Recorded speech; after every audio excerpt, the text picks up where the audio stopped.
All right, let's try this again. You could have stretched for longer. Yay, okay. Depression in later life. Why is this a topic we care about and want to talk about? Well, I think some people have a lot of myths about what late life is like, and there's perhaps an ageist assumption that it's natural to be sad as you age, that older adults barely cope with the inevitable declines associated with aging, that they're generally alone and lonely, and that older adults really aren't good candidates for mental health treatment, because why would we waste our resources on people that are going to die soon anyway? So the facts are actually, thankfully, older adults have higher well-being in terms of life satisfaction and psychological well-being. Many studies have shown this. They have higher well-being than middle-aged adults and even young adults until perhaps very, very late life. They have good emotion regulation. They are able to focus on the positive. Most older people successfully adjust to the many challenges and transitions that do come with aging. So really, it's quite natural to handle those quite well. Most older adults maintain close contact with family and with their friends. And older adults respond well to treatment, psychological treatment, as well as middle-aged adults at least. And people are living really long lives now. People are living into their 90s, and even 100 is not that unusual as it used to be. And the average life expectancy, if you're already 65, is 84. So if somebody gets treatment in their 60s for depression, they could take advantage of that for many decades. So clearly, depression is not normal aging. And the reason that we really want to know more about this is because there's very serious consequences if it goes untreated. Any of you who have experienced depression or had a family member or a friend who has experienced depression know how debilitating it can be. And David's talk told us a lot about just what that's like. So depression results in low quality of life for the older adult, which can also become problematic for family members. It exacerbates already existing medical conditions and results in impaired functioning. It often co-occurs with the type 2 diabetes, heart conditions especially, and stroke, cardiovascular disease, hip fractures, Parkinson's disease, and cognitive dysfunction. And I could talk a long time. I won't have time today to really go into, there's clear links between dementia and depression that we're really still, scientists are trying to figure out. And there does seem to be a bi-directional relationship. So earlier onset of disability and activities of daily living happen if you have depression. By that I mean things like being able to handle your finances, or cooking, or even something as simple as bathing and dressing. These are the things that keep older adults independent and living at home. So we want to increase that, not decrease it. And there is earlier mortality with people who suffer from depression, and not just by suicide. Morbidity and mortality both are affected. The next speaker is going to talk about suicide, so I don't want to go into this too much, but I couldn't resist sharing this eye-popping statistic with you, that 45% of older adults who ended up committing suicide had seen their primary care provider in the month prior to when they killed themselves. And older adults as a group have very high rates of suicide. It's because really they use quite lethal methods, guns, firearms, and drugs. So what exactly is depression? I'm not going to go into this too heavily. I think David covered this earlier. But the DSM definition of major depressive disorder are that people have at least one of the two cardinal symptoms of depression, which is depressed mood, feeling sad, anxious, empty, or a marked diminished interest in life. That's one of those two, as well as 4 more of these other symptoms, and David went through these earlier, so I don't know if I need to here, but I did just want to, you can read them, maybe put special emphasis on the cognitive symptoms of diminished ability to think or concentrate, or indecisiveness nearly every day. And I think this is especially problematic with older adults, because what do we think when we see an older adult who's really struggling with cognitive symptoms? Your mind immediately goes to, oh, are they in the early stages of Alzheimer's disease, or do they have a dementia? And doctors even sometimes miss that it could be depression and not dementia. There used to be something called, it was like people getting depressed, but they were being diagnosed with dementia. So hopefully that doesn't happen as much anymore, but it does occasionally still happen. And then I'm not going to go into all the different types of depression, but I did want to mention two others, dysthymia and minor depression, in which basically you have fewer symptoms or the symptoms are less severe, or at least in the case of dysthymia, which has to happen over a 2-year period, minor depression does not have to happen that long. So the risk factors for depression are many. It's very multifaceted. Biologically, I think both cardiovascular and neurological changes occur with normal aging or age-related diseases that increase vulnerability to depression. Late life depression frequently occurs in the context of medical illness, as you've heard already. Psychological, I think certainly coping strategies would play a role here. Some people have kind of a pessimistic personality or approach to life versus an optimistic one, so that makes a difference. Yeah, and then socially, if you have a social network that's maybe you've lost friends through death, or you've had to move out of your community, that is going to maybe put somebody at risk for depression if they lose their friends and, of course, your family. So what is the prevalence of depression in later life? Well, in community-dwelling samples, it's actually, for major depressive disorder, relatively low. 1 to 5% in large epidemiological studies, which is actually lower than middle-aged and younger adults. However, if you combine dysthymia and minor depression, studies show anywhere between 8 and 30% of the older adult population showing significant depressive symptoms. So clearly it is an issue that a lot of older adults have to deal with. I thought this was interesting. We think of, like, in late life, oh, people are maybe just dealing with depression that they've dealt with their whole life. But no, actually about half of people who are depressed in later life are dealing with a depressive episode for the first time. Rates, as you would expect, are much higher in medical, if people are in medical care or if they're in long-term care. And that's probably because they've got some medical illnesses going on already. It leads to increased healthcare costs, as you've heard repeatedly in these, and it does exacerbate coexisting medical illness and causes earlier morbidity and mortality. Okay. Oh, I forgot to mention, but you saw this before. Women are much more likely to have depression, 2 to 1 than men, until perhaps very late in life. After age 80, those percentages even out.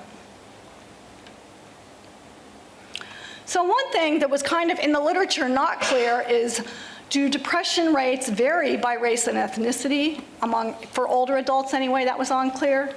And we do know that the US older population is becoming increasingly diverse, including the older population. So anyway, we conducted a study. I've got many co-authors on this paper who are students and faculty here in the College of Public Health and Human Sciences, in which we looked at older adults' depression rates in the US by disaggregated race and ethnicity to try to answer the question whether it did differ. The sample we used was from the Centers for Medicare and Medicaid Services Health Outcomes Survey. That's an annual survey, and it's a very large representative survey. And the good thing about it for our research question is that it does have expanded race and ethnicity categories. The measures that were in the study that we had to use that were already there was really a depression screener. So we can't really say much about major depressive disorder, but we can make some conclusions about depressive symptoms. And we used the logistic regression to estimate the odds of screening positive for depression. And you see the two items here that the depression screener was basically the two cardinal symptoms of depression. Okay, So the odds of having a positive screen of depression as compared to the reference group of white older adults, we saw large differences in depressive symptoms across race and ethnicity. For example, Chinese and Japanese older adults reported lower depression than white adults, while all other groups reported higher rates, sometimes much higher rates, almost twice as much. Most Hispanic groups reported higher rates of depression compared to non-Hispanic older adults. You can see here. Perhaps most interestingly to us is that it's really important, if possible, to be able to parse apart the categories of race and ethnicity. So example, often in studies, people aggregate different Asian groups partly because you need a big enough statistical sample to do some of the statistical modeling that's done. However, you can see here, there's quite a bit of variability.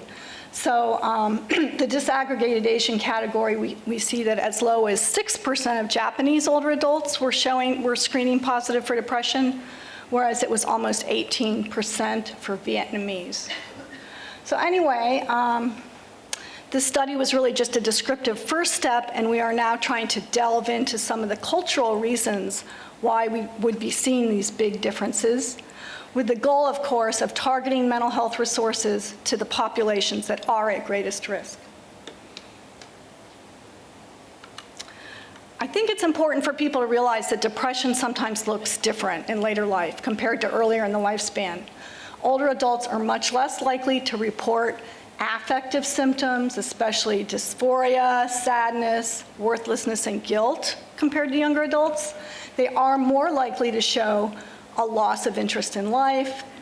Irritability is a big one. A geriatric psychiatrist up at OHSU used to tell me, Karen, grumpy old men are depressed old men.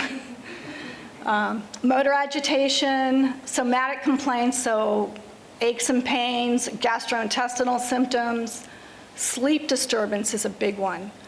Older adults who are depressed often wake up very, very early in the morning and then cannot get back to sleep. They report fatigue, subjective complaints of poor memory and inability to concentrate, indecisiveness, and slower cognitive processing and executive dysfunction are found if they're taken to get tested. Let's say a family member takes them to a neuropsychiatrist or something. They do show dysfunction. And worsening of medical comorbidities of the illnesses that they already have. And of course, thoughts of death in any age group is a sign of depression. So again, here, quoting my geriatric psychiatrist friend, he said, to diagnose depression in young adults, ask them. They're quite willing to tell you that they're feeling down, blue, not like themselves. To diagnose depression in an older adult, watch them. They really seem to lose interest in life.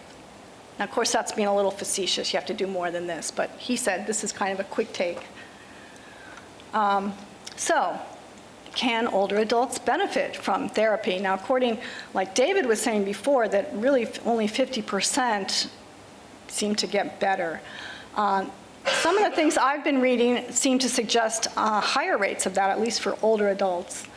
Unfortunately, a large proportion of older adults with depression don't receive any kind of therapy, and we think this might be due to more difficulty in diagnosing depression. Older adults are also more likely to seek mental health help at a primary care physician, and they may not be as highly trained as mental health specialists. And finally, I think a really important issue is that it's only been since 2014 that there has been parity in co-payments for mental health and physical health. So you used to have to pay, your co-pays were a lot higher for mental health. Anyway, the good news is that there are lots of different therapies, and we've talked about some of them here today already: psychotherapy, cognitive behavioral therapy, which is basically training people to turn those negative thoughts around and those negative behaviors; interpersonal therapy, if older adults are struggling with important relationships, if they can find ways to work through those, that can be quite helpful. Antidepressants, and there's a whole lot of different types of antidepressants.